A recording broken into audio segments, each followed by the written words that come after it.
नमस्कार। कार्यक्रम सत्य बहसमा यहाँलाई हार्दिक स्वागत छ। म एगेरा सिमखडा।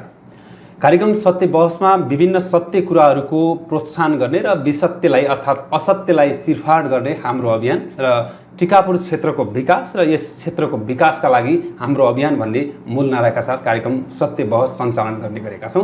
र आज यसै विषयमा अर्थात् यसै अन्तर्गत रहेर आज हामीले टिकापुर क्षेत्रको विकास गर्न र यस क्षेत्र वरिपरिको विकास गर्न अर्थात् टिकापुर मात्रै नभएर देशको विभिन्न ठाउँमा विकास कसरी गर्न सकिएला भन्ने विषयमा एक प्रकारको जनस्तरको गुनासो, चासो र चिन्ताको विषयलाई समेटेर आजको हामीले विशेष श्रृङ्खला प्रस्तुत गर्ने प्रयास गरेका छौँ। र यस विषयमा हामीसँग आज छलफल गर्नको लागि हाम्रा विशेष अतिथि हुनुहुन्छ जो लामो समयदेखि पत्रकारिता गर्दै आउनुभएको र आदरणीय मेरा गुरु कर्णबहादुर कुँवर हुनुहुन्छ। उहाँसँग हामी कुराकानी गर्नेछौँ र उहाँसँग विशेष कुराकानी गर्नेछौँ। मैले अझ फेरि उहाँको बारेमा अलिकति चर्चा गरिरहनु पर्दा जो शिक्षा क्षेत्रदेखि विभिन्न क्षेत्रमा अगुवा गर्दै आउनुभएको अर्थात् अगुवाई गर्दै आउनुभएको र एक प्रकारको अनुभव बटुल्दै आउनुभएका आदरणीय व्यक्तित्व हुनुहुन्छ। उहाँ शिक्षाको जगतमा लामो समयदेखि अध्यापन गराउँदै आउनुभएको छ भने त्यस्तै गरी वरिष्ठ पत्रकारको रूपमा पनि टिकापुरमा आफ्नो एउटा चाहिँ कार्यशैलीलाई सम्पादन गर्दै आउनुभएको एकजना आदरणीय व्यक्तित्व हुनुहुन्छ। उहाँसँग कुराकानी हामी गर्नेछौँ। आजको कुराकानी गर्नुभन्दा पहिला मैले उहाँसँग आज यो विकासलाई कसरी परिवर्तन गर्न सकिला अर्थात् सञ्चार जगतबाट विकासलाई कसरी टेवा पुर्याउन सकिला भन्ने विषयमा पनि कुराकानी गर्ने जमर्को गरेको छु। यहाँलाई स्वागत छ। धन्यवाद। सबैभन्दा पहिला त आज म पहिलो बहस हजुरसँग सञ्चालन गरिरहँदा अलिकति नर्भस भएको छु, किनभने आदरणीय गुरु हुनुहुन्छ। मेरो यो सञ्चार जगतमा चाहिँ पहिलोपटक म तपाईँसँग सिक्दै गर्दाखेरि मैले अहिले अलिकति नर्भस भएको फिल गरिरहेको छु। खैर केही छैन, हामी अलिकति यसलाई बिस्तारै सुधार्दै जाउँला। सबैभन्दा पहिला त मैले तपाईँले एउटा प्रश्न के गर्न चाहन्छु भने टिकापुर क्षेत्रमा लामो समयदेखि पत्रकारिता गर्दै आउनुभएको छ। लामो समयदेखि पत्रकारिता गरिरहँदा टिकापुरमा विभिन्न खालका समस्याहरू त छन् होला। अब यो टिकापुर क्षेत्रलाई विकासको गति लिनलाई हामीले के गर्न सकिएला? विशेष गरी हाम्रो दृष्टिकोणमा सकारात्मक सोच आउन आवश्यक छ र जबसम्म हाम्रोपन हामी भन्ने भावनाको विकास एक आपसमा हामी गर्न सक्दैनौँ, चाहे त्यो पत्रकार, चाहे त्यो राजनीतिक कर्मी, चाहे त्यो अन्य नागरिक समाजका सबैमा टिकापुरलाई हेर्ने दृष्टिकोण, टिकापुरलाई गर्ने मायामा एकरूपता भइदियो र सकारात्मक सोच भइदियो भने समग्रमा हामी टिकापुरलाई साँच्चै सुन्दर टिकापुर बनाउन चाहिँ सक्छौँ। लामो समयदेखि पत्रकारिता क्षेत्रमा गर्नुभएको छ, एउटा टिकापुर सुन्दर गराउने परिकल्पना छ तपाईँको। एउटा लामो समयदेखि नै पत्रकारिता क्षेत्रमा तपाईँले आफ्नो जीवनलाई चाहिँ दिइराख्नु भएको छ अर्थात् पत्रकार क्षेत्रमा चाहिँ आफ्नो कलम चलाइराख्नु भएको छ। तत्ति र अरूभन्दा फरक टाइपको तपाईँको एउटा पत्रकारिता छ। म त्यो अहिले यहाँनिर समाज परिवर्तनका लागि पत्रकारहरूले गर्नुपर्ने भूमिकाको विषयमा मैले तपाईँलाई सोधेँ। पहिलो प्रश्न अलिकति मैले यो समाजसँग सम्बन्धित, जस्तै टिकापुर क्षेत्रमा विभिन्न खालका एउटा कर्मचारीले अर्को जनप्रतिनिधिको कुरा नमान्ने, अर्को जनप्रतिनिधि कर्मचारीको कुरा नमान्ने, यस्ता विभिन्न समस्याहरू आइरहेका देखिन्छन्, मिडियावाच भइरहेको हुन्छ। यसलाई सुधार्नलाई के गर्न सकिएला हाम्रो तर्फबाट अर्थात् यो सञ्चार जगतको क्षेत्रबाट के गर्न सकिएला? सबैले आफ्नो हैसियत, पदीय मर्यादा र काम कर्तव्य सीमाभित्र चाहिँ बस्ने हो भने हामी एउटा जिम्मेवार सबैले, चाहे त्यो जनप्रतिनिधि हो, चाहे त्यो कर्मचारी हो, चाहे त्यो अन्य पेसाकर्मी हो, सबै मान्छेहरू चाहिँ आफ्नो एउटा कर्तव्यको सीमाभित्र बाँधियो भने मात्रै अधिकारको खोजी गर्दा राम्रो हुन्छ जस्तो मलाई लाग्छ। र हामी पछिल्लो पटक देशमा यो जो एउटा एक प्रकारको प्रजातन्त्र, गणतन्त्र जो छ, यसमा हामीले कर्तव्यभन्दा पनि अधिकारमुखी बढी बन्न खोजेका कारणले गर्दा एक प्रकारको समस्या आएको छ। तसर्थ चाहिँ हामीले राजनीतिक चिन्तन त्याग्नुपर्छ र हाम्रो कर्तव्य जे हो त्यो सीमाभित्र रहेर हामी सबैले आफूले काम गर्ने हो भने समस्या चाहिँ त्यस्तो देखिँदैन। यहाँनिर जो समस्या देखिन्छ नि, यो राजनीतिक कर्मीहरूको समस्या होला या कर्मचारीको समस्या होला, अर्थात् जनप्रतिनिधिको समस्या होला या कर्मचारीको समस्या होला, यो दुई पाटाले हेर्ने हो भने एक प्रकारको अन्तर्द्वन्द्व जस्तो देखिरहेको हुन्छ। यो समस्या कहाँनिर हुन सक्छ? कर्मचारीहरूले आफ्नो चाहिँ बौद्धिक क्षमतालाई बढी प्रयोग गरेर जनप्रतिनिधिलाई असफल गर्न सक्ने स्थिति अर्थात् असफल गर्न खोजिरहेको स्थिति होला। मैले भने नि जस्तो हाम्रो निश्चित रूपमा जसरी हामी काम गर्नुपर्छ त्यसको एउटा सीमा चाहिँ रहन्छ। सीमाभित्र बस्ने हो भने चाहे जनप्रतिनिधिले सीमाभित्र बस्नु पर्यो, चाहे त्यो कर्मचारीले सीमाभित्र बस्नु पर्यो र आफ्नो सीमाभित्र बस्ने हो र आफ्नो कर्तव्य पालना गर्ने हो भने समस्या चाहिँ देखिँदैन। तर हाम्रो अलिकति एक प्रकारको समस्याको जड कहाँ देखिन्छ भन्दा हाम्रो चिन्तन फरक छ। जस्तो अहिले तपाईँले मसँग अन्तर्वार्ता लिइरहँदा मैले आफ्ना कुराहरू राखिरहँदा जो श्रोताहरूले हामीलाई हेरिराख्नु भएको छ उहाँहरूले मलाई हेर्ने दृष्टिकोण र तपाईँलाई हेर्ने दृष्टिकोण के छ भन्ने कुरामा विशेष गरी ख्याल गर्नुपर्ने हुन्छ। हामी उसभित्रको क्षमता उसभित्रको हैसियत उसले गर्न सक्ने एक प्रकारको निभाउन सक्ने जिम्मेवारीका बारेमा भन्ने भन्दा पनि हामी दलीय र राजनीतिक चिन्तनबाट ग्रस्त भएका छौँ। हामी व्यक्तिलाई उसको क्षमता योग्यता भन्दा पनि उसलाई कुन पार्टीको कुन क्षेत्रको कुन जातको भन्ने हेर्न थालेका कारणले गर्दा एक प्रकारको समस्या देखिरहेको छ। त्यसकारणले गर्दा हामी सबैले आफ्नो कर्तव्य पालना गर्ने बेलामा दृष्टिकोण परिवर्तन गर्न चाहिँ आवश्यक छ। सामाजिक अहिले भर्खरै जात अनि भेग अनि त्यस्तै एउटा राजनीतिक परिवेशको कुराहरू आयो। हामी पत्रकारहरू पनि हामी सञ्चारकर्मीहरू पनि कुनै पनि राजनीतिक अडानमा हामी कुनै न कुनै ठाउँमा चुकेका त छैनौँ। विशेष गरी तपाईँले राम्रो एक प्रकार प्रश्न सोध्नु भएको छ। हामी पेसाकर्मी हुने हो भने पत्रकार हुने विशुद्ध पत्रकार बन्न पर्यो। हामी कार्ड होल्डर पनि छौँ, पार्टीका सदस्यता लगेका छौँ, पार्टीका जनवर्गीय सङ्गठनमा हामी नेतृत्व तहमा पुगेका पनि छौँ र हामी पत्रकारहरू विशेष गरी अहिले एक प्रकारको हाम्रा पाठकहरू हाम्रा श्रोताहरू हाम्रा दर्शकहरूले हामीलाई विश्वास गर्न नसक्ने कारण हाम्रा क्रियाकलापहरू हुन्। कोही काङ्ग्रेस भइदिएका छौँ, पार्टीको झन्डा बोकेर हिँडिदिएका छौँ, अर्कातिर चाहिँ पत्रकार भएर बसिदिएका छौँ, कोही एमाले भएर हिँडिदिएका छौँ, कोही माओवादी भनेर हिँडिदिएका छौँ, कोही अन्य पार्टीसँग लागेर हिँडिरहेका छौँ। त्यसकारण चाहिँ हामी कलम चलाउने बेलामा हामी विशुद्ध पत्रकार बन्नुपर्छ र हामी या त राजनीतिकर्मी बन्न पर्यो या पत्रकार बन्न पर्यो। यतातिर पार्टीको पार्टीभित्र पनि क्रियाशील पनि भइरहने, अर्कातिर चाहिँ पार्टी पत्रकारिता पनि गरिराख्ने हो भने हामीलाई हेर्ने सामाजिक दृष्टिकोण सन्तुलित नहुन सक्छ। त्यो सन्तुलित बनाउने कि नबनाउने भन्ने कुरो पनि हामी पत्रकारहरूमा चाहिँ सम्भव होला कि नहोला, यो गर्नलाई सम्भव सकिएला कि नसकिएला। यो क्षेत्र अब यो कस्तो देखियो भने तपाईँको काङ्ग्रेस भइरहँदा अर्थात् माओवादी भइरहँदा एमाले भइरहँदा पार्टीका जनप्रतिनिधिहरूले हामीलाई सपोर्ट गर्लान् भनेर त्यो एउटा खालको त्यो उनीहरूसँगको भनौँ न आकर्षण भाव हो कि अर्थात् तटस्थ भएर पनि कलम चलाइदिएको भए हामी बाँच्न सकिएला भन्ने आधार पत्रकारमा होला। बाँच्नका लागि दलकै झन्डा बोकेर पत्रकारिता गर्नुपर्छ भन्ने मलाई लाग्दैन। अहिले तपाईँ लामो समयदेखि हामीसँग जोडेर काम पनि गर्नुभयो, पत्रकारिता क्षेत्रमा लागिराख्नु भएको छ र वास्तवमा आज हामी पार्टीको झन्डा बोकेर हाम्रा मिडियाहरू कतिको चलिराखेका छन्। अर्थात् हाम्रा पार्टी हामीले समर्थन गरेको पार्टी सत्तामा भइरहँदा र मिडियालाई कतिको सपोर्ट भएको छ त्यहीबाट ख्याल गर्नु न। त्यस कारणले पार्टीको झन्डा बोकेर हामी बाँच्न सक्ने अवस्था पत्रकारहरूको चाहिँ छैन। जनमुखी पत्रकारिता गर्न चाहिँ आवश्यक छ। जनताका पीडा, जनताका समस्या, जनताका आवश्यकता र जनताका गुनासाहरूलाई हामीले प्रतिबिम्बित गर्न सक्यो भने त्यसरी चाहिँ टिक्न सक्ने परिस्थिति रहला। नभए हामी पार्टीको गुलामगिरी गरेर पत्रकारिता गर्न थाल्यो भने हामीप्रतिको जनविश्वास र हामीलाई हेर्ने दृष्टिकोण चाहिँ सकारात्मक होला जस्तो मलाई लाग्दैन। भनेपछि तपाईँको निष्कर्ष पार्टीको एउटा झन्डा बोकिरहँदा त्यो क्षणिक समयका लागि मात्रै एउटा क्षणिक स्वार्थका लागि मात्रै होला, त्यसपछि दीर्घकालीन नहोला भन्ने भनाइ। अब मैले यहाँनिर अर्को कुरा के जोड्न खोजेँ भने टिकापुरको अहिले म विशेष गरी टिकापुर क्षेत्रमा पत्रकारिता गरिरहँदा टिकापुरको विभिन्न पत्रकारहरूको के समस्या देखेँ भने मैले कुनै पनि एउटा व्यक्ति विशेष सोच अर्थात् एकदम साँगुरो सोचले सोच्ने हो भने म मात्रै ठुलो हो म ठुलो बडो भन्ने खालको एउटा दम्म भएका मान्छेहरू घमण्डी मान्छेहरू धेरै देखियो। यिनीहरू घमण्डी हुन् या कसैले यहाँ घमण्डी बनाइएको हो, के हुनसक्छ यहाँनिर?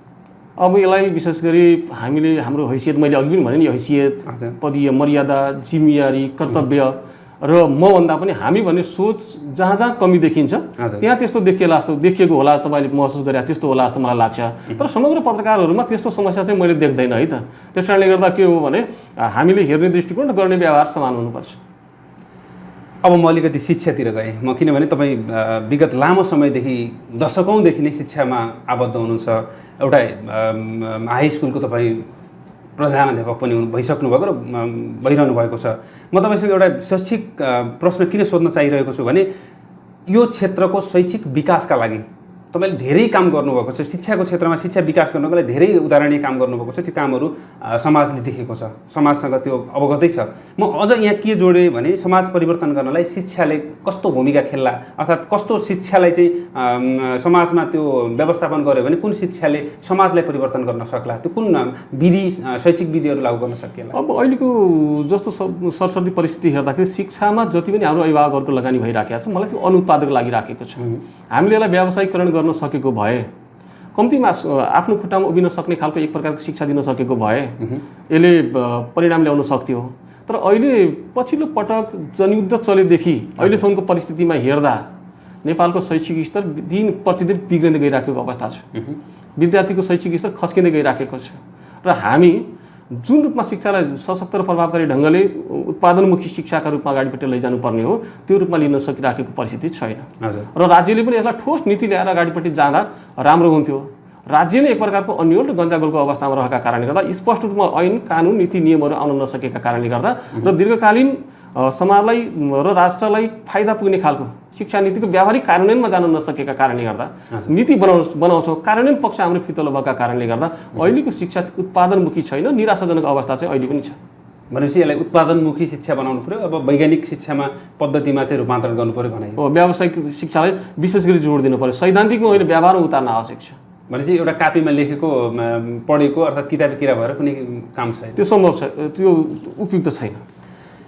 म फेरि एउटा टिकापुर क्षेत्रको विषयलाई अझ उठान गर्नुपर्ने यो नगरी नहुने विषय छ, किनभने टिकापुरमा लामो समयमा अर्थात् कालान्तरमा एकचोटि प्लेन चाहिँ यो ठाउँमा एउटा एयरपोर्टमा प्लेन ल्यान्ड भइसकेको अर्थात् यहाँबाट मान्छेहरू काठमाडौँ गइसकेको अवस्थामा फेरि बन्द भएर अहिले सञ्चालनमा छैन। सञ्चालनमा नभइसकेपछि बिचमा सञ्चालन हुन्छ कि भनेर 2 करोड केही बजेटहरू निकालिएको थियो, 2 करोड विनियोजन भएको छ भनेर आएको थियो। त अहिले काम कार्य के भइरहेको छ त्यो अत्तपत्तो छैन, अर्थात् अलपत्र परेको अवस्थामा छ। यो टिकापुर क्षेत्रको विकासका लागि एउटा एयरपोर्ट त अनिवार्य आवश्यकताको कुरा छ। यो विमानस्थल सञ्चालन गर्नलाई यहाँको जनप्रतिनिधि र यहाँको नागरिकले गर्नुपर्ने भूमिका अर्थात् नागरिकले खेल्नुपर्ने भूमिका के रहला? पछिल्लो पटक फेरि टिकापुर विमानस्थललाई पुनः सञ्चालनका लागि स्थानीय राजनीतिक दल, जनप्रतिनिधि र केही अगुवाहरू क्रियाशील भएको हामी सबैले देखिराखेका छौँ। तर मलाई कस्तो लाग्छ भनेर भन्दा टिकापुर विमानस्थललाई सुचारू गर्नका लागि अहिले जुन खालको अभियान अर्थात् जे खालको सोच बनाइएको छ म त्यसले सम्भव देखिराखेका छैन।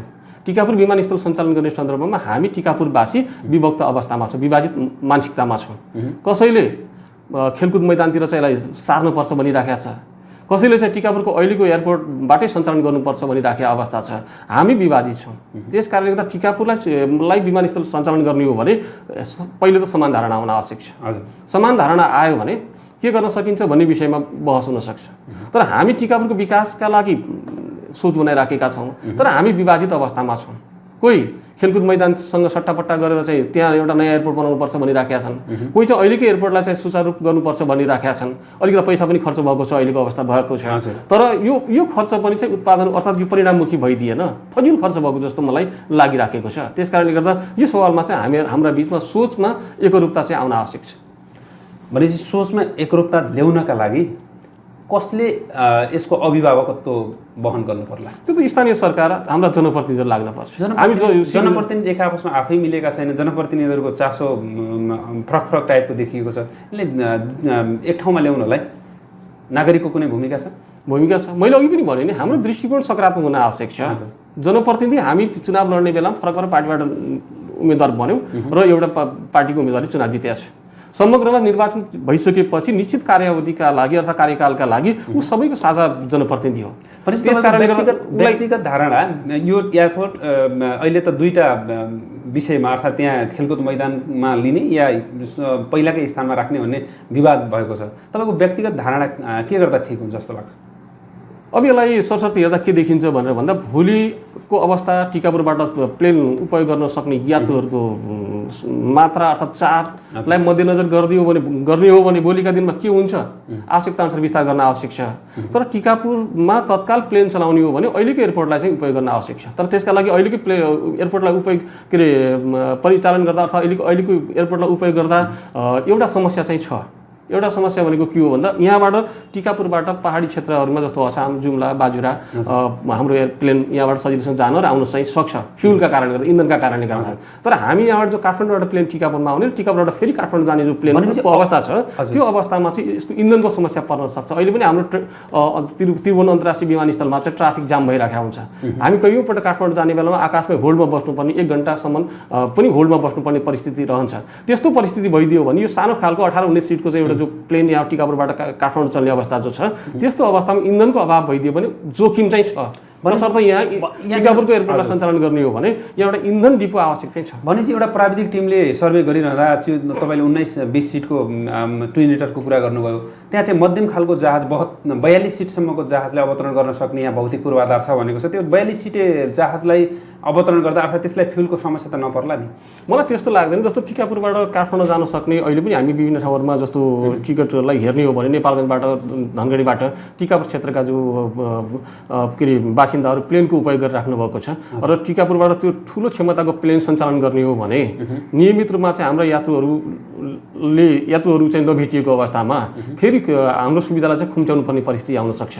त्यस कारणले गर्दा सुरुवातीमा हामी एकैचोटि चाहिँ ठुलो मात्राको प्लेन चल्न सक्छ भन्ने कल्पना गर्ने हो भनेपछि यो भौतिक संरचनाले चाहिँ प्लेन ल्यान्ड गर्न सक्छ, तर यहाँको जनशक्तिहरू यहाँको यात्रुले थेक्न सक्ने कि नसक्ने भनाइ हो। भोलि त यो जति पनि हवाई के अरे कम्पनीहरू छन् उनीहरू व्यापार आफ्नो के अरे व्यवसाय वृद्धिका लागि गरिराखेका छन्।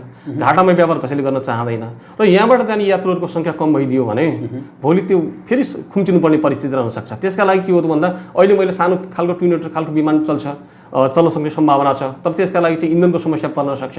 टिकापुरको अहिलेकै एयरपोर्टलाई चाहिँ सुचारू गर्यो भने भोलि विकासको क्रममा एउटा चाहिँ के अरे एउटा कोसेढुङ्गा स्थापित हुन्छ र आवश्यकता बढ्दै गयो भने यसलाई यसको क्षेत्रफल बढाउनु पर्ने स्थिति भयो भने भोलिका दिनमा यसलाई एयरपोर्टलाई स्थानान्तरण गरेर अर्को आवश्यकतालाई पुरा गर्न सकिने परिस्थिति रहला। तर त्यसका लागि अहिले प्लेन तत्काल सञ्चालन गर्ने हो भने यहाँ चाहिँ ठाउँ परिवर्तन गर्ने होइन कि यसै एयरपोर्टलाई प्रयोग गर्ने र इन्धन डिपोको चाहिँ आवश्यकता चाहिँ पर्छ। त्यतातिर हाम्रा जनप्रतिनिधि, हाम्रा यहाँका स्थानीय बासिन्दा, नागरिक समाज, पत्रकार सबैले यतातिरबाट जोड दिन सक्यो भने टिकापुरवासीहरूको टिकापुरको प्लेनबाट टिकापुरको के हवाई मैदानबाट काठमाडौँ जाने सपना चाहिँ छिटो पुरा हुन सक्छ। न कि हामी कहिले यता सार्ने कहिले उता सार्ने ठुलो साइजको प्लेन चाहिँ हामीले चाहिँ ल्याउने भन्ने खालका कुरा गर्न थाल्यो भने यो टिकापुरवासीको सपनामै सीमित हुन्छ। भनेपछि यो जतिसक्दो चाँडो सानै भए पनि विमानस्थल सञ्चालन गर्नका लागि विमान चाहिँ सानो विमान भए पनि ल्यान्ड गर्नुपर्छ भने अब हामी अलिकति यो कार्यक्रमको एउटा अर्को सेगमेन्ट भनौँ अलिकति फरक बनाउनलाई मैले चाहिँ एउटा काल्पनिक प्रश्नहरूको सङ्गालो बनाएको छु। काल्पनिक प्रश्नहरू हामी चाहिँ सोध्ने गर्छौँ। यस प्रश्नअनुसार मैले हजुरलाई चाहिँ एउटा प्रश्न कस्तो सोध्छु भने यदि तपाईँ शिक्षा मन्त्री भइदिएको भए, किनभने शिक्षामा सम्बन्धित बहस पनि छ, आज पत्रकारिता सम्बन्धी बहस पनि भएको कारणले गर्दा मैले तपाईँ शिक्षामा लामो समयदेखि अनुभवी भएको हुनाले मैले शिक्षाको मन्त्रीको अफर दिएँ, अर्थात् शिक्षा मन्त्री हुनुभएको भए तपाईँले के गर्नुहुन्थ्यो पहिलो निर्णय भनेर मैले सोध्ने प्रश्न राखेको छु। किनभने शिक्षामा तपाईँले अनुभव छ, पहिलो निर्णय शिक्षा मन्त्री भइसकेपछिको निर्णय के हुन्थ्यो होला? जस्तो मैले अघि पनि भने कि हाम्रो शिक्षा उत्पादनमुखी छैन। अहिले जति पनि शिक्षामा लगानी भइराखेको छ त्यो अनुत्पादक भइराखेको छ, परिणाम ल्याउन सकिराखेको परिस्थिति छैन। यसलाई परिणाममुखी बनाउनका लागि यहाँभित्रको नीतिगत निर्णय मात्र होइन र व्यावहारिक कार्यान्वयनमा सशक्त ढङ्गले जानका लागि एउटा कदम चाहिँ चाल्थेँ मैले। भनेपछि एउटा नयाँ फरक टाइपको कदम चाल्नुहुन्थ्यो। हामी नीति मात्र बनाउने होइन, कार्यान्वयनमा जानका लागि कदम चालेर अगाडिपट्टि जानु पर्यो, कार्यान्वयन गर्नु पर्यो। अब त्यस्तै अर्को प्रश्न पनि छ, शैक्षिक कर्मचारीहरूलाई हित हुने खालको अर्को निर्णय अर्थात् अरू व्यवस्थापन अरू एउटा कर्मचारीलाई चाहिँ सहज हुने खालको के व्यवस्था गर्नुहुन्छ? सरस्वती हेर्दा के देखिन्छ भन्दा अहिले हामीसँग थुप्रै खालका सबैभन्दा बढी थरीका शिक्षक हामी शिक्षा क्षेत्रभित्र छौँ। त्यस्तो परिस्थितिमा जो एक प्रकारको उनीहरूको ज्यालाको सन्दर्भमा, उनीहरूको स्तरका सन्दर्भमा, उनीहरूले पाउने सेवा र सुविधाका सन्दर्भमा एक प्रकारको जो असमानता छ त्यो असमानतालाई चिर्नका लागि यसलाई एक प्रकारको नीतिगत रूपमै परिवर्तन गरेर अहिले जस्तो पनि हामीले भन्ने विद्यालय कर्मचारी, त्यसपछि बाल विकास सहयोगी शिक्षकको तलब र अन्य शिक्षक कर्मचारीको तलबको अवस्थालाई हेर्ने हो भने असमानता चाहिँ छ। यसलाई चिर्नका लागि अहिले जस्तो पनि तपाईँले हेरिराख्नु भएको छ, अहिले के अरे बाल विकास र विद्यालय कर्मचारीको तलबलाई सरकारले आफ्नो बजेट भाषण मार्फत स्पष्ट रूपमा एकिङ गरेर दिएको छ। तर कतिपय ठाउँहरूमा स्थानीय पालिकाका तर्फबाट दिनुपर्ने तलब पनि दिएको अवस्था चाहिँ छैन। यो एक प्रकार जो असमानता छ त्यो असमानतालाई चिर्नका लागि र शिक्षा क्षेत्रभित्रको मैले अघि पनि भने अनुत्पादक जो लगानी भइरहेको छ यसलाई चिर्नका लागि शिक्षा क्षेत्रभित्र कार्यरत रहेका टिचरहरूलाई कटौती गर्न आवश्यक छ। कटौती भनेको के हो त भन्दा अहिले हामी वैज्ञानिक शिक्षालाई जोड दिइराखेका छौँ, सूचना र प्रविधिलाई जोड दिइराखेका छौँ, तर हामी वर्षौँदेखि काम गरिराखेका शिक्षकहरू अहिले पनि शिक्षण पेसामा भएका कारणले गर्दा अहिलेको प्रविधि, अहिलेको आवश्यकता, अहिलेको टेक्नोलोजीसँगलाई हामीले क्याच गर्न सकिराखेको परिस्थिति छैन। त्यस कारणले गर्दा मलाई के लाग्छ भन्दा अहिले पनि नेपालमा 50% बढी टिचरहरू अहिलेको प्रविधिसँग चाहिँ म्याच गर्न नसक्ने अवस्थाका छौँ। तसर्थ यिनीहरूलाई चाहिँ फिल्टर गरेर शैक्षिक अवकाशमा ल्याएर एउटा कुनै एउटा एक प्रकारको गोल्डन एज जस्तो कार्यक्रम ल्याएर कटौती गरिदिएर अहिलेको नयाँ पुस्तालाई चाहिँ हामी शिक्षा क्षेत्रभित्र हामीले प्रवेश गराइदियौँ भने नेपालमा शिक्षाको गुणस्तर चाहिँ सुध्रिन सक्छ। त्यस्तै मैले एउटा अस्ति यो प्रश्नसँग सम्बन्धित प्रश्नबाट मैले यहाँनिर राखिहालेँ, किनभने अस्ति एकजना जनप्रतिनिधिसँगै गफ गरिरहँदा, अनौपचारिक रूपमा मैले गफ गरिरहँदा उहाँले के भन्नुभएको थियो भने विश्वको सबैभन्दा शिक्षामा 1 नम्बर फिनल्यान्ड भन्नुभएको थियो उहाँले। फिनल्यान्ड हो, फिनल्यान्डका शिक्षकहरूले विभिन्न पद्धतिहरूबाट शिक्षण गर्छन् र त्यहाँका विद्यार्थी चाहिँ अगाडि बढ्छन्। हाम्रो नेपालका शिक्षकहरू चाहिँ एकदम अल्छी हुन्छन् हैन, त्यो अल्छी पाराले शिक्षा चलाउनाले त्यो शिक्षा धेरै राम्रो भएको छैन भन्ने उहाँको चाहिँ एउटा प्रतिक्रिया थियो। यो प्रतिक्रियालाई तपाईँ शिक्षा मन्त्रीको काल्पनिक शिक्षा मन्त्री भइरहँदा यो प्रतिक्रियालाई तपाईँले कसरी चिर्नुहुन्छ? मैले भने नि त अघि भने जस्तो अहिले पनि अहिलेको अवस्थासँग त्यो वास्तवमा नेपालका शिक्षकहरू अल्छी हुन्? मैले अघि पनि भने नि, हामी हाम्रो कर्तव्यभन्दा पनि हाम्रो अधिकारको खोजीमा हामी शिक्षक मात्र होइन, सबै क्षेत्रमा काम गर्ने मान्छेहरू छन्। त्यस कारणले गर्दा आज राष्ट्र सेवा कर्मचारीहरूलाई हेर्ने दृष्टिकोण जनताको चाहिँ सेवा गराएको राम्रो छैन। हामीलाई हेर्ने दृष्टिकोण सकारात्मक बनाउनका लागि, हामीलाई हेर्ने दृष्टिकोण अर्थात् हामीप्रतिको सम्मानको भावना बढाउनका लागि, नागरिक स्तरबाट हामीलाई हेर्ने दृष्टिकोण चाहिँ सकारात्मक बनाउनका लागि हामीमा इमान्दारिताको आवश्यकता पर्छ। इमानको कमी छ हामीमा। हामीभित्र रहेको जति सामर्थ्य छ, क्षमता छ, त्यो सामर्थ्य र क्षमतालाई हामी उपयोग गर्दैनौँ। हामी आफै अल्छी छौँ हो, जसका कारणले गर्दा के हो त भन्दा हामीलाई हेर्ने दृष्टिकोण, शिक्षकलाई हेर्ने दृष्टिकोण सामाजिक रूपमा चाहिँ राम्रो छैन। त्यसका पछाडिपट्टि हाम्रो कारण पनि के हो भनेर भन्दा हामी अफिस टाइममा शिक्षण पेसाप्रति प्रतिबद्ध हुनु पर्यो, अफिसमा टाइममा पुग्नु पर्यो, विषयवस्तुसँगको लगाव हुनु पर्यो, कक्षा कोठामा सही समयमा प्रवेश गर्न पर्यो र विद्यार्थीहरूसँगको अन्तर्क्रियालाई कसरी अझ चाहिँ रोचक र राम्रो बनाउन सकिन्छ त्यतापट्टि ध्यान दिनु पर्यो। र छुट्टी भइसकेपछि अफिस टाइमभन्दा पछि मात्रै हामी स्कुलबाट निस्किन पर्यो। तर आज मैले अघि पनि भने पत्रकारिताका कुरा गर्दा पनि हामी चाहिँ पार्टीको कार्ड होल्डर पनि भइराख्ने, पार्टीको सदस्यता पनि लिइराख्ने, पार्टीको जिम्मेवार पदमा पनि बसिराख्ने, अर्का चाहिँ कलम पनि चलाउने, सञ्चारकर्मीको रूपमा पनि हामी भइराख्यौँ भने हामीलाई हेर्ने दृष्टिकोण चाहिँ अझै पनि हामीले त्यति विश्वसनीय छैन भने एउटा पार्टीको कार्यकर्ता हो कि भन्ने दृष्टिकोण। अहिले पनि हामी पनि के हो त भने भन्दा शिक्षक पनि को अवस्था पनि त्यही हो, कर्मचारीको अवस्था पनि त्यही हो। त्यसकारणले गर्दा हामीलाई हेर्ने दृष्टिकोण चाहिँ आज कसैले कुनै म जस्तो बसिरहेको छ, तपाईँ पनि अहिले कार्यक्रम चलाइराख्नु भएको छ, तपाईँ र मलाई हेर्ने दृष्टिकोण हाम्रा दर्शकले हेरिराख्नु भएको छ, उहाँहरू फलानु पार्टीसँग नजिक हुनुहुन्छ भनिराख्नु भएको छ, भन्नु होला, सोच्नु होला। यो दृष्टिकोणमा परिवर्तन गर्नका लागि हामीमा सबैभन्दा पहिले पारदर्शिता हुन आवश्यक छ, पेसाप्रतिको जिम्मेवार र इमान्दारता हुन आवश्यक छ।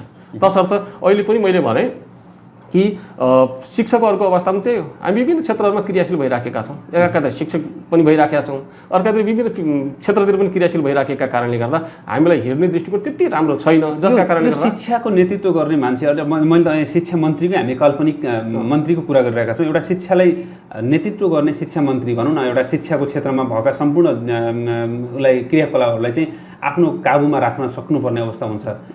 यो टाइट गर्न सकिँदैन? सकिन्छ, तर सकिन्छ। मैले अघि पनि भने कर्तव्यभन्दा हामी अधिकारमुखी बढी भइदिएका कारणले गर्दा अहिले हामी नेपालको राजनीति सही ढङ्गले चाहिँ सम्ल्याएर अगाडिपट्टि बढाउन सक्ने परिस्थिति छैन। जसका कारणले गर्दा त्यो चाहे त्यो पेसाकर्मीहरूका अवस्थाको कुरा होस्, चाहे त्यो राजनीति गर्न सक्ने, जस्तो तपाईँले मलाई शिक्षा मन्त्रीको कल्पना गर्नुभएको छ, शिक्षा मन्त्री गर्नको लागि राजनीति हुनु पर्यो। राजनीतिमा लाग्दा पनि हामीभित्र पनि त विकृति छ, हामीलाई हेर्ने दृष्टिकोण पनि त्यति पोजिटिभ छैन, होइन र? आज विभिन्न पार्टीका नेताहरूलाई हेर्ने दृष्टिकोण जनताको ठिक छैन। त्यो त तपाईँले अस्तिको स्थानीय निकायको निर्वाचनमा हेर्नुभयो नि त, जहाँ जहाँ ठुल्ठुला मान्छेहरू लड्या छन्, जहाँ जहाँ केन्द्रीय स्तरका ठुला नेताहरूका विशेष मान्छेलाई टिकट दिइएको छ त्यहाँ हारेको छ। उपमहानगरपालिका जस्ता क्षेत्रहरूमा चाहिँ स्वतन्त्र उम्मेदवारले चुनाव जित्नुपर्ने परिस्थिति आएको छ। आज हेर्ने दृष्टिकोण सबैतिर चाहिँ हेर्ने दृष्टिकोण मान्छेहरूको के भइरहेछ भन्दा नकारात्मक भइरहेछ, विश्वासको कमी भइरहेछ। त्यो विश्वास बढाउनका लागि चाहे त्यो शिक्षक होस्, चाहे त्यो पत्रकार होस्, चाहे त्यो राजनीतिकर्मी होस्, हरेक मान्छेले जनविश्वास बढाउनका लागि आफूमा इमान्दारता र हामी जे बोल्छौँ त्यो चाहिँ गर्नुपर्छ। बोल एकातिर र व्यवहार अर्कातिर भइदियो भने हामीलाई विश्वास गर्न सक्ने परिस्थिति चाहिँ रहँदैन। अब हामी कार्यक्रमको अन्तिममा आइसकेका छौँ। कार्यक्रमको अन्तिममा अब काल्पनिक प्रश्नबाट हामी बाहिर जान्छौँ फेरि, किनभने यो हामी त अहिले स्थानीय स्तरमा एउटा बहस गरिरहेका छौँ। विशेष गरेर म त टिकापुर क्षेत्रका आसपासमा रहेका विभिन्न क्षेत्रहरूलाई विकास कसरी गर्न सकेला र यहाँको क्षेत्रलाई विकास गर्ने तरिकालाई कसरी परिवर्तन गर्न सकेला भन्ने विषयमा चाहिँ हामी बहस गर्छौँ। अब टिकापुर क्षेत्रको विकास जो अहिले अस्तव्यस्त बाटो छ, स्मार्ट सिटीको कल्पना गरिएको छ, वर्षौँदेखि एउटा निर्माण सम्पन्न भएको बस पार्कलाई भर्खरै सञ्चालनमा ल्याइएको छ, तैपनि अझ बाटोमा गाडी रोक्ने, बाटोमा सामान फाल्नेदेखि लिएर हरेक कुराहरू समस्या छ। अब यो समग्र रूपमा टिकापुरभित्रको समस्यालाई समाधान गर्नलाई के गर्नु पर्ला? त्यो त स्पेसल रूपमा भन्ने हो भने जस्तो कि स्थानीय सरकार छ, हजुर, स्थानीय सरकारले कडाइका साथ जानुपर्छ। जस्तो अहिले भर्खरै निर्वाचित हुनु भएको अहिले जो स्थानीय सरकारमा नेतृत्व गरिराख्नु भएको छ, उहाँहरूले गरेका केही कुराहरूमा सरसर्ती हेर्दा म प्रभावित भएको छु। हजुर, धेरै प्रभावित भइहाल्नुपर्ने, धेरै आशा गरिहाल्नुपर्ने अवस्था त छैन। तर अघिल्लो जनप्रतिनिधिभन्दा अहिलेको जनप्रतिनिधिले तत्काल गरेका कामहरूमा जस्तो यहाँ ठाउँ ठाउँहरूमा चाहिँ ढुङ्गा गिटी बालुवाहरू थुपारेको अवस्था थियो, त्यसलाई हटाइएको छ। र अब अहिलेको चाहिँ यो जो बस पार्कको जस्तो खड्ग चौकमा त त्यत्रो ठुलो भिडभाडका रूपमा गाडी लागिरहेको थियो, त्यो हिजोका जनप्रतिनिधिले हटाउन सक्थ्यो, सजिलोसँग हटाउन सक्थ्यो। हटाउने प्रयास गर्यो तर सकेन। त्यसका पछाडिपट्टिको कारण के हो त भन्दा आफन्तहरू हुन सक्छन्, नातापाता हुन सक्छन्, जसका लागि चाहिँ माया मोह मान्नुपर्ने परिस्थिति रहन सक्छ। त्यसका लागि स्पेसल रूपमा के हो त भन्दा कानुन भने कानुन हो, कडाइका साथ लागू हुनुपर्छ। तर त्यति मात्रै गरिदिएको भए राम्रो हुन्थ्यो। अब आज चाहिँ तपाईँको चाहिँ हेरिराख्नु भएको छ, बस पार्क सुचारू भएको छ। अहिलेको स्थानीय सरकारको चाहिँ के अरे यो अस्तिको नगरसभा चाहिँ तपाईँको छ सिटी हलमा भएको छ, करोडौँ रुपियाँ लगानी भएको छ। त्यो सिटी हल चाहिँ के अरे उजाड छ, प्रयोगै भएको छैन, काम खोजिरहेको छ, काम पाएको छैन। त्यसलाई व्यवस्थित गर्न सकेको भए ठुल्ठुला खालका कन्फरेन्सहरू यहाँ गर्न सकिन्थ्यो, राम्रो चलाउन सकिन्थ्यो, टिकट सरकार कार्यक्रमहरू चलाउन सकिन्थ्यो, आम्दानीका स्रोतहरू बढाउन सकिन्थ्यो। यहाँ तपाईँ घण्टाघर हेरिराख्नु भएको छ, घण्टाघरलाई पनि अझै पनि व्यवस्थित गर्न सकिएको छैन, बनेकै छैन। ठाउँ ठाउँहरूमा चाहिँ दुबो उम्रिसकेको अवस्था छ। अस्ति मैले हेरिरहेको थिएँ, एक चक्करमा 60 सेकेन्डमा 1 घन्टा पार गर्ने घडी देखिरहेको थिएँ मैले त्यहाँ भर्खरै। अस्ति केही दिन अगाडिपट्टि सामाजिक सञ्जालमा आयो, घन्टा के अरे घडी बन्द भएको छ भनिरहेको थियो। अर्को दिन मैले हेरेँ घडी चलिरहेको थियो, अर्को दिन फेरि मैले हेर्दाखेरि 60 सेकेन्डमा 1 चक्करमा चाहिँ ठ्याक्कै 1 घन्टा पार गरे अवस्था चाहिँ त्यो घडी त्यस्तो अवस्था थियो। त्यसले गर्दा यहाँ भौतिक पूर्वाधार राम्रो भएको छ। जस्तो सिटी यो के अरे स्मार्ट सिटीको कुरा गर्नुहुन्छ नि, यसलाई कडाइका साथ यसलाई कार्यान्वयनका तर्फ चाहिँ ध्यान दिनुभयो भने राम्रो हुन्थ्यो। त्यसका लागि जनप्रतिनिधिले सम्बन्धित ठाउँमा चाहिँ समन्वय गरेर आग्रह गरेर र आवश्यक पर्ने ठाउँमा निर्देशन दिएर गरिदिए हुन्थ्यो। अब सरसर्ती अहिले हेरेर ढुङ्गा गिटी बालुवा सबै चारैतिर बिछाइदिएका कारणले त कुरूप देखिएको छ टिकापुर। यसलाई त यसको सम्झौताको अवधि हुन्थ्यो, ठेकापट्टाको सम्झौताको अवधि हुन्छ नि त, त्यो अवधिमा किन सकिएन? ठेकेदारको लापरवाही हो या अन्यको कमी कमजोरी हो, यतापट्टि मात्रै ध्यान दिन सकेको भए पनि हामी टिकापुरलाई राम्रो बनाउन चाहिँ सक्थ्यौँ। तर त्यसका लागि चाहिँ के हो त भन्दा स्थानीय सरकारलाई हामी सबैले सहयोग गर्नुपर्छ। हवस्, आफ्नो अमूल्य समय दिएर हाम्रो स्टुडियोमा आएर हाम्रो कार्यक्रमको शोभा बढाइदिनु भयो, त्यसको लागि धेरै धेरै धन्यवाद। हवस्, यहाँले पनि मलाई तपाईँको कार्यक्रममा अतिथिका रूपमा आमन्त्रण गरिदिएर आफ्ना धारणाहरू राख्ने अवसर दिनुभएकोमा यहाँलाई पनि धन्यवाद दिँदै यहाँको यो पत्रकारिताको क्षेत्र अझ उज्जवलमय बनोस् शुभकामना दिन चाहन्छु। धन्यवाद, नमस्कार। आदरणीय दर्शकबिन, आज विशेष बहस सञ्चालन गर्ने मैले प्रयत्न गरेँ। मैले अघि पनि भने मेरो आदरणीय गुरुको रूपमा मैले लिएको छु र म पत्रकारिता क्षेत्रमा सुरुवातीकै क्रममादेखि रेडियो नमस्तेमा कार्यरत हुँदै गर्दा अहिलेसम्मको स्थितिमा म उहाँलाई आदरणीय गुरुको रूपमा नै मान्छु र उहाँसँग आजको अन्तर्वार्ता कस्तो लाग्यो तपाईँलाई? जस्तो लाग्यो त्यस्तै सुझाव सल्लाह र प्रतिक्रिया तपाईँ हाम्रो कमेन्ट बक्समा लेख्न नभुल्नुहोला भन्दै आजको यो कार्यक्रमबाट म यज्ञराज सिमखडा पनि बिदा हुन्छु। हवस् त, नमस्कार।